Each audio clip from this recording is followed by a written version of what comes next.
वीरेन जी भी हमारे साथ जुड़ चुके हैं। वीरेन जी, आखिर इस प्रॉब्लम का समाधान क्यों नहीं निकल रहा है भाई? सभी एक्सपर्ट लगे हुए हैं और आप तो फॉरेस्ट डिपार्टमेंट में काफ़ी सक्रियता के साथ रिपोर्टिंग बहुत लंबे समय से किए हैं, अभी भी कर रहे हैं, तो आप बताइए कि इस समस्या का समाधान क्यों नहीं हो रहा है?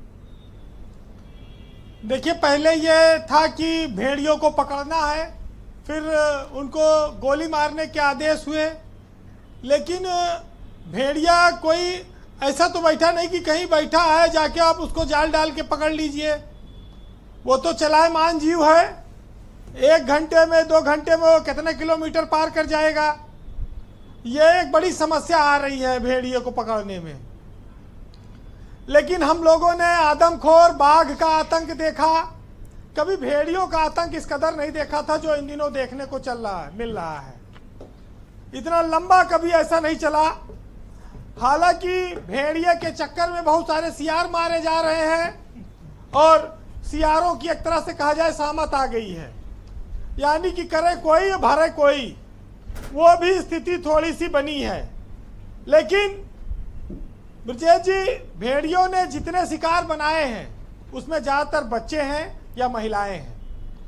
ये कमज़ोर माने जाते हैं, पुरुषों पर उनका हमला कम होता है और कभी वो पुरुषों को मारकर भाग नहीं पाते।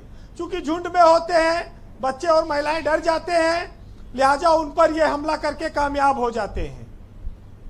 अब इन भेड़ियों को कैसे पकड़ा जाए, कब तक इनका आतंक खत्म होगा, ये बहुत बड़ी समस्या बनी हुई है।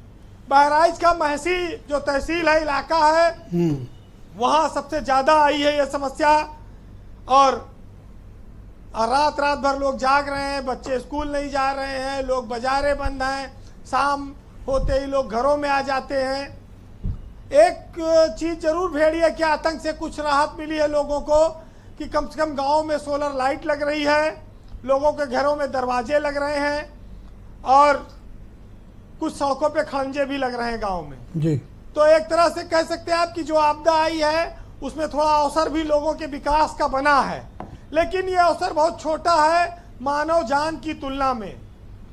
अब समस्या ये आती है कि कई किलोमीटर में है सीतापुर, बहराइच, लखीमपुर, अंबेडकर नगर, फैजाबाद, बाराबंकी, कहाँ तक काम्बिंग होगी। सर्च ऑपरेशन के बावजूद 3 या 4 भेड़िए पकड़े गए, बाकी 2 या 3 बचे हैं जिनकी तलाश चल रही है और वही शिकार कर रहे हैं। अब ये काम कब तक पूरा होगा ये कोई नहीं कह सकता, क्योंकि ये जंगली जानवर हैं और ये इतने खूंखार हैं, उनकी रोज खबरें आ ही रही, लोग देख रहे हैं। अब सबसे बड़ी बात यह है ब्रजेश जी कि जिस देश में आदमी रोज हजारों जानवरों को मारता है, उस देश में अगर जानवर कभी आदमी को मार देता है तो कितना हंगामा मचता है और कितनी बड़ी समस्या खड़ी होती है, ये आप इन हमलों से देखिए जी। एक गाना आया था कि जब जानवर कोई इंसान को मारे तो कहते हैं दुनिया में उसे बहसी सारे, लेकिन जब इंसान जानवर की जान लेता है तो बहुत सामान्य रूप में माना जाता है। तो आप कितना अंतर है जिसको हम वाइस वर्सा भी कह सकते हैं, लेकिन सोच के पीछे एक फर्क है। वैसे आदमखोर तो शेर और बाघ, चीता भी कहे गए हैं। ब्रजेश जी, जब जानवरों की बात आती है तो इंसान की तुलना हम 3 जानवरों से ज्यादा करते हैं, एक शेर, दूसरा कुत्ता, तीसरा भेड़िया। शेर एक विजेता है, एक ताकतवर इंसान है, उस रूप में उसको इंसान को बोला जाता है। कुत्ता तलवा चाटने वाला, गिड़गिड़ाने वाले व्यक्ति की से उसकी तुलना होती है, और भेड़िया जो चारित्रिक रूप से महिलाओं और बहन बेटियों की इज्जत लूटता है। तो आप क्या कहना चाहते हो, भेड़ियों को बदनाम किया गया है? भेड़िया बदनाम इमेज है, खराब की गई भेड़ियों की। जो भेड़िया असली है वो कोई उसमें चारित्रिक दोष नहीं है। हाँ। ले हमारे यहाँ जो इंसान रूपी भेड़िए हैं उनमें ये सब दोष है और इसीलिए शायद उसको सबसे खूंखार, सबसे खराब माना गया। देखो, दोनों एक्सपर्ट ने कहा वो शर्मीले होते हैं, समूह में रहते हैं, परिवार का ध्यान रखते हैं, अपनी फैमिली के लिए बदला लेते हैं, लेकिन उनकी इमेज कितनी खराब रखी गई है।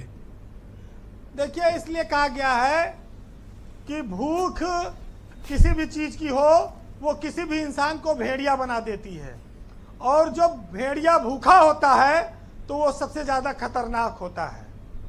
तो ये दोनों चीजें, इंसान और भेड़िए की तुलना की गई है, साहित्य में भी तमाम सारी चीजें हैं। कंक्लूड करें। लेकिन इस भेड़िया को पकड़ने में जितना बलिदान मानव का हो रहा है, इंसान का हो रहा है, उससे ज्यादा बलिदान बकरियां भी कर रही हैं। नाहक और निर्दोष बकरियां भी मारी जा रही हैं इन भेड़ियों को पकड़ने में, पिंजरों को बांधने में, रात के अंधेर में खेतों में बांधने में बड़ी उनके ऊपर भी सहमत आई हुई है। तो ये पॉलिटिकल डिबेट है देखने वाला दर्शक आज सर पकड़ के बैठा है कि ये डिबेट में हो क्या रहा है। जी ये सब सच्चाइयां हैं। अब दो लोग सन्नाटे में बैठे हैं, संजय चौधरी और आजम खान, की इसमें हम क्या कर सकते हैं, हम बोले तो क्या। आज फंस गए ये लोग। भेड़िया तो देर सवेर पकड़ा जाएगा जी, वो एक जानवर है, लेकिन हमारे समाज में इंसान रूपी जो भेड़िए दरिंदे बैठे हैं, ये इन पर लगातार काम करना होगा। बहुत शानदार बात। वो तो प्रकृति है, थोड़े दिन में शांत हो जाएगी, लेकिन बहुत सारी चीजों पर चुनौतियां बरकरार हैं, उन पर हमको झेलना होगा। बहरहाल सुनिएगा कि भेड़ियों की भीड़ में आप भी तमाशा देखिए। एक कविता है छोटी सी, मैं उसको सुनाऊंगा जी। कि हाथ में पिस्तौल है फिर भी हताशा देखिए, और भेड़ियों की भेड़ में आप भी तमाशा देखिए। और सियासी चोले पहनकर लूटने निकले हैं वो, लोकतंत्र के चेहरे पर है कैसी निराशा देखिए। और यारों कैसा शहर है कि आदमी नहीं मिला, पैरों में छाले पड़ गए, कितना तलाशा देखिए। बहुत शुक्रिया वीरेन जी, आपका बहुत बहुत धन्यवाद। ग्राउंड जीरो से अपने इनपुट, फीडबैक और एनिमल्स पे